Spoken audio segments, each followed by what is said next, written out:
तो hello everyone, आज की इस वीडियो में हम लोग बात करेंगे क्लास 10 का एक बहुत ही important topic that is respiration. Life process के अंदर में हम लोग अभी हैं। इससे पहले पार्ट 1 में हम लोगों ने बात किया था न्यूट्रिशन के बारे में, जहां पर हम लोग समझे थे कि किस तरीके से ऑर्गेनिज्म जो है वो न्यूट्रिशन के प्रोसेस को परफॉर्म कर रहा था। चलिए स्टार्ट करते हैं रेस्पिरेशन को। So what is respiration? तो हम लोग जो कुछ भी खाना खा रहे थे, न्यूट्रिशन प्रोसेस में हम लोग पढ़े थे, तो वो सब कुछ जो है उसको सिंपलेस्ट फॉर्म में कन्वर्ट कर दिया गया था। ठीक है, तो उसमें से जो पार्ट था ग्लूकोज, ये हम लोग को एनर्जी देने का काम करेगा। तो ये ब्लड के द्वारा हर एक सेल तक पहुंचा दिया गया। अब ये जो ग्लूकोज है, इसका ब्रेकडाउन होकर के एनर्जी के फॉर्म में कन्वर्जन होना ही रेस्पिरेशन कहलाता है। ठीक है, तो रेस्पिरेशन का मतलब क्या है? The process by which a living organism utilises the food to get energy. ठीक है, सिर्फ ऑक्सीजन लेना नहीं, ग्लूकोज को या फूड को एनर्जी के रूप में कन्वर्ट करना रेस्पिरेशन है। ठीक है, अब इस रेस्पिरेशन के दौरान होता क्या है कि जो भी हमारा हम लोग खाए थे ग्लूकोज, उसका सबसे पहले पायरुवेट में कन्वर्जन होता है। ये पायरुवेट जो होता है हमारा, जैसे ये ग्लूकोज होता है। ठीक, इसका फॉर्मूला हम लोग पढ़ चुके हैं, C6H12O6।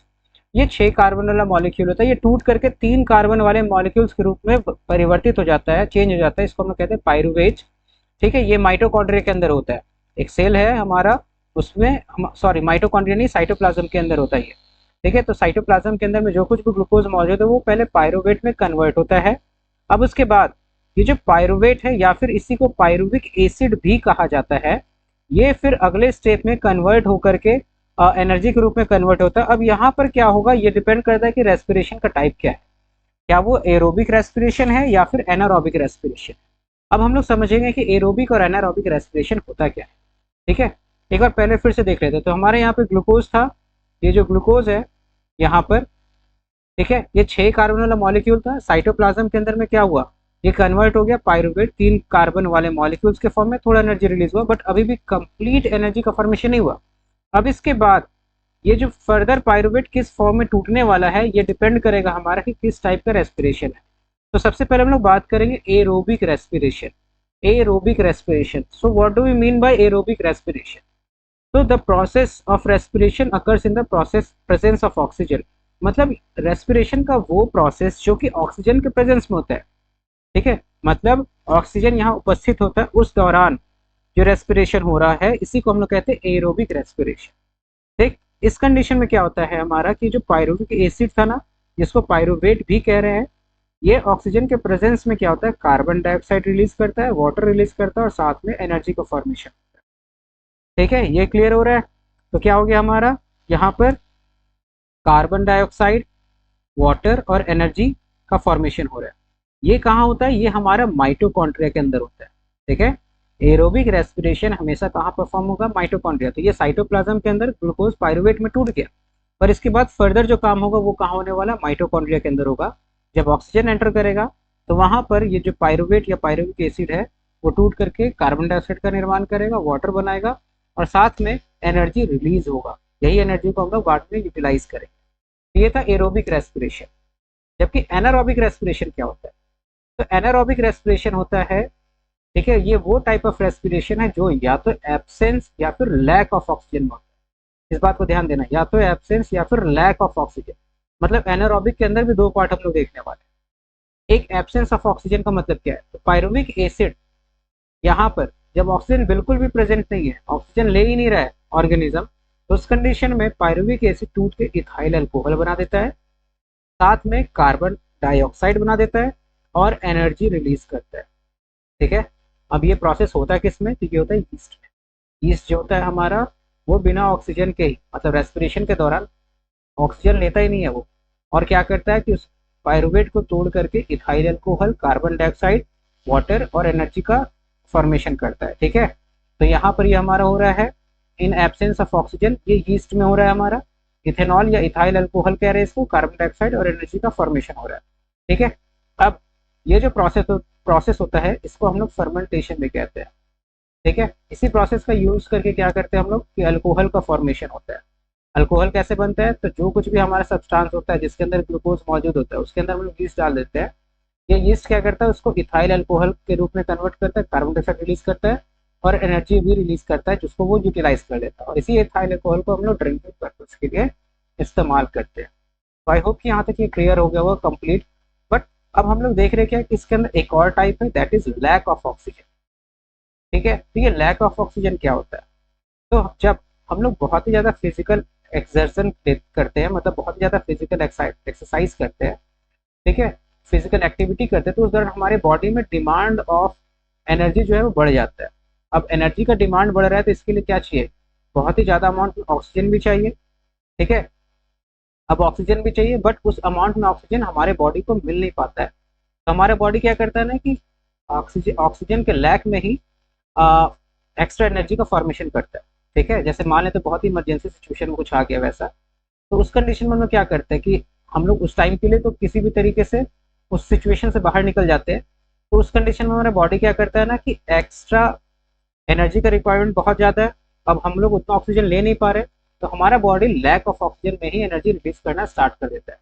ठीक है, तो ये होता है लैक ऑफ ऑक्सीजन के अंदर। अब इस दौरान क्या होता है ना कि पायरुवेट तक तो ठीक है, टूटा हुआ है, इसके बाद वो लैक्टिक एसिड और एनर्जी का फॉर्मेशन करता है। ठीक है, इसके बाद हमारा क्या होता है कि ये लैक्टिक एसिड और एनर्जी का फॉर्मेशन कर देता है।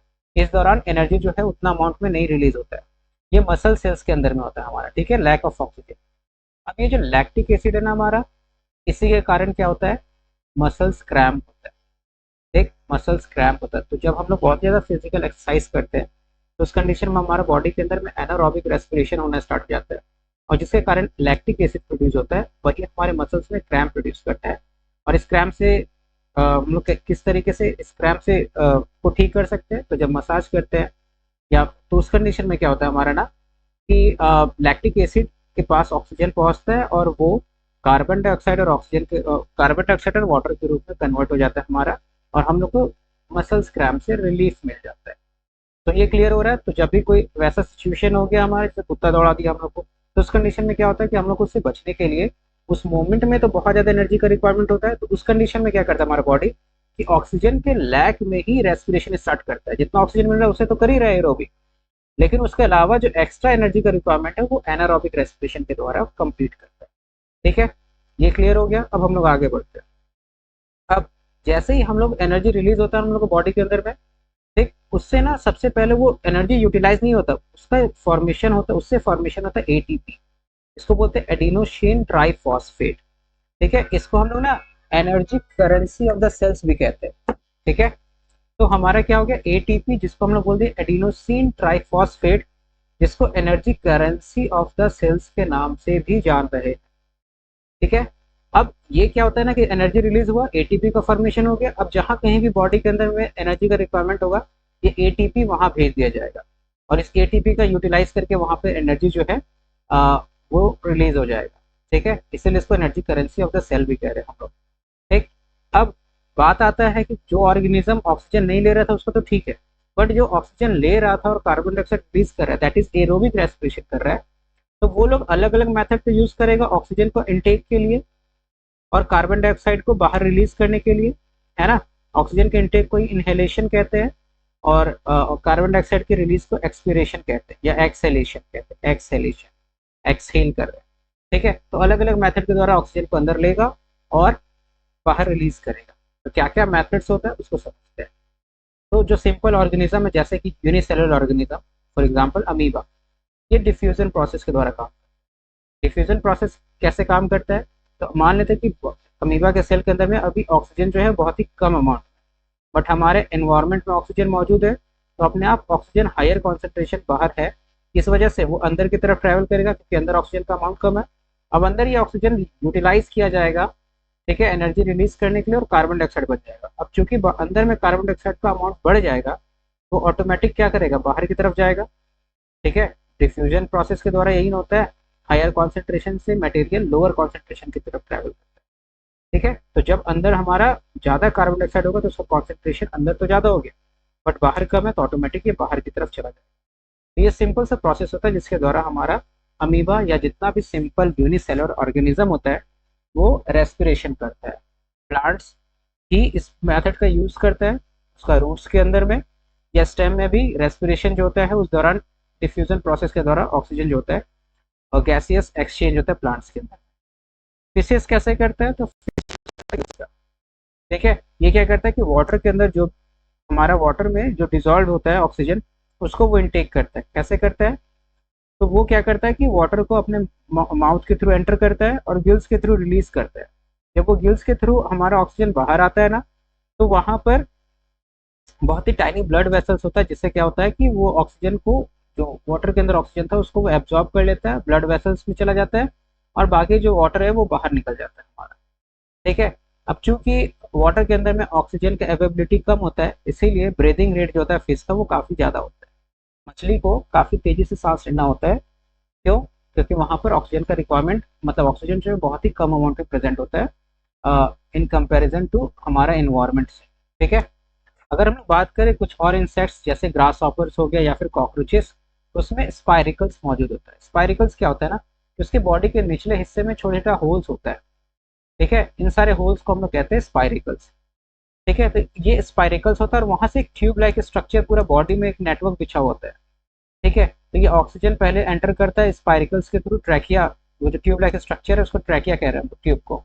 तो ट्रैकिया के द्वारा फिर हमारा जाता है एयर सैक में, जहाँ पर वो जो है उसके बॉडी के अंदर में ऑक्सीजन जो है वो मतलब कि हर एक सेल तक पहुंचाया जाएगा। ठीक है। तो यहाँ पर ये क्या हो रहा है कि स्पाइरिकल से ट्रैकिया का एक नेटवर्क होता है हमारा इंसेक्ट्स के अंदर। वैसे ही बाकी और जितना भी ऑर्गेनिज्म हो गया, जैसे ह्यूमंस हो गया और जितना भी एनिमल्स है, उन सब के अंदर में हमारा गैसेस एक्सचेंज होता है लंग्स के द्वारा। जितना भी मैमल्स है उन सब के द्वारा अंदर में होता है लंग्स के द्वारा। अब समझते हैं कि ह्यूमंस के अंदर में रेस्पिरेटरी सिस्टम जो है वो काम कैसे करता है। आई होप कि यहाँ तक सब कुछ क्लियर हो रहा होगा। कोई डाउट है तो प्लीज कमेंट सेक्शन में बताएं। ठीक है। वहां पर हम लोग हो सके तो उसको सॉल्व करने का काम करेंगे। तो ह्यूमन रेस्पिरेटरी सिस्टम कैसे कंसिस्ट करता है?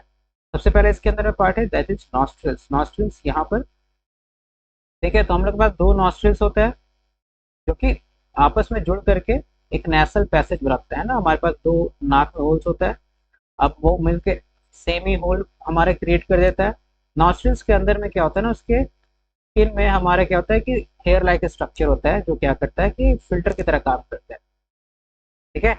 हेयर लाइक स्ट्रक्चर जो फिल्टर की तरह काम करता है, डस्ट पार्टिकल्स को फिल्टर आउट करने का काम करता है। ठीक। इसके बाद ये जाता है आपस में थोड़ा आगे बढ़ता है और ये फेरिंग्स कॉन्स्टिट्यूट करता है। ठीक है। यही नेसल पैसेज आगे जाके क्या बन गया? फेरिंग्स बन गया। ठीक है। नेसल कैविटी है, ये आगे जाके फेरिंग्स बन गया और आगे जाकर के ये फिर हमारा लैरिंग्स यहाँ पर बन जाता है। इसी को हम लोग वॉइस बॉक्स भी कहते हैं। यहीं पर हमारा साउंड प्रोड्यूस होता है। ठीक है।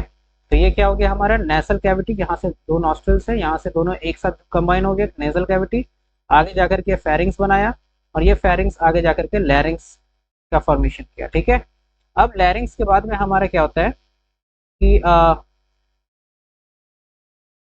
तो इसके बाद एक ट्यूब लाइक स्ट्रक्चर होता है नीचे की तरफ, इसको हम लोग ट्रैकिया कहते हैं। यहाँ पर जैसे कि फिगर में देख पा रहे हैं, अभी हम डिनोट करें इस रेड वाले से, ये ट्रैकिया है। ये ट्रैकिया होता है, ये ट्यूब लाइक स्ट्रक्चर है जिससे हवा अंदर की तरफ जा रहा है। अगर हम लोग गौर से देखें इस ट्रैकिया को, तो हम लोग क्या ऑब्जर्व करेंगे कि इसमें एक रिंग लाइक स्ट्रक्चर बना हुआ है। इस रिंग लाइक स्ट्रक्चर का काम क्या है हमारा ना, कि ये कोलैप्स होने से बचाता है इस ट्रैकिया को। जब ऑक्सीजन, जब हवा जो है बाहर, कुछ मोमेंट बीच में ऐसा रहे जिसमें हवा प्रेजेंट ना हो, तो ये आपस में चिपक ना जाए, ये कोलैप्स ना कर जाए, इससे बचाने के लिए क्या होता है हमारे इसमें रिंग लाइक स्ट्रक्चर होता है जो कार्टिलेज से बनता है। कार्टिलेज जो सॉफ्ट सर्फेस होता है हमारी, ठीक है, तो ये तो कोलैप्स से बचाता है। अब हम लोग आगे बढ़े तो देखते क्या है, यही फर्दर आगे और जाकर के ट्रैकिया दो पार्ट में डिवाइड करते हैं, तो ब्रोंकाई कह रहे हैं। ठीक है। तो a pair of bronchi comes out from the trachea. Trachea से एक जोड़ा ब्रोंकाई एक तरफ लेफ्ट राइट की तरफ निकल जाता है, क्योंकि हर एक डिफरेंट लंग से कनेक्ट होता है। एक तरफ लंग होगा हमारा और एक तरफ लंग से कनेक्ट होगा। अब ब्रोंकियाई, ब्रोंकाई अगर ध्यान से देखो तो छोटे छोटे ब्रांचेस ब्रांचेस की तरफ और ब्रांचेस चला जा रहा है, तो हम बोलते हैं ब्रोंकियोलिस।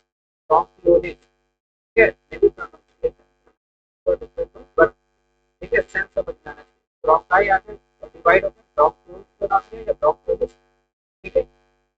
इसके बाद इन सारे ब्रोंकियोलिस के लास्ट में हमारा क्या होता है, ऐसा स्टैक लाइक स्ट्रक्चर होता है, बलून लाइक स्ट्रक्चर कह सकते हैं, इसको हम एयर स्टैक कहते हैं या फिर एल्वेओली कहते हैं। यही वो जगह है जहाँ पर गैसेस एक्सचेंज होते हैं। ठीक है। ये क्या होता है कि इसके वॉल्स में बहुत ही थिन ब्लड वेसल्स मौजूद होता है। जब ऑक्सीजन एंटर करता है तो ये इसके सरफेस को क्रॉस करते हुए ब्लड वेसल्स में आ जाता है ऑक्सीजन, और कार्बन डाइऑक्साइड ज़्यादा कॉन्सेंट्रेशन होने के कारण ऑटोमेटिक एयर सैक में जाता है और यहाँ पे एक्सपेल करता है। ठीक है, आई होप ये क्लियर हो रहा होगा। यहाँ पे नीचे में देख पा रहे हैं, यहाँ पर ये जो है वो एयर सैक है, इसके सरफेस पे बहुत ही ज़्यादा thick network of blood vessels है। यहाँ पर क्या हो रहा है कि ऑक्सीजन जो है ब्लड वेसल्स, जो ऑक्सीजन है वो एंटर कर जा रहा होगा अंदर से, और जो कार्बन डाइऑक्साइड को रिलीज हो जा रहा है, जो हम एक्सपेल करते हैं तो कार्बन डाइऑक्साइड बाहर निकल जाता है, रिलीज करते हैं तो ऑक्सीजन हमारा ब्लड वेसल्स के अंदर जाता है, जो कि वापस हमारा हार्ट से हमारे बॉडी में कंप्लीटली ट्रांसफर कर दिया। तो आई होप कि ये सब कुछ क्लियर हो रहा होगा। अब हम लोग आगे बढ़ते हैं और लास्ट टॉपिक है, हम लोग समझेंगे मैकेनिज्म, आखिर सांस किस तरीके से लिया जा रहा है, ये सब पार्ट। तो देखते हैं हम लोग क्या होता है। तो हम लोग अगर ध्यान से देखें, हमारा पार्ट है हमारे बॉडी के अंदर में, ठीक है, एब्डोमिनल कैविटी, तो दूसरा का पार्ट इसको सेपरेट करता हूँ। यहाँ पर मसल को मैं कहता हूँ डायफ्राम, डायफ्राम, ठीक है, ये मसल दिख रहा है यहाँ पर, ठीक है, ये साइड व्यू हो गया, ये फ्रंट व्यू हो गया, यहाँ पर मसल दिख रहा होगा।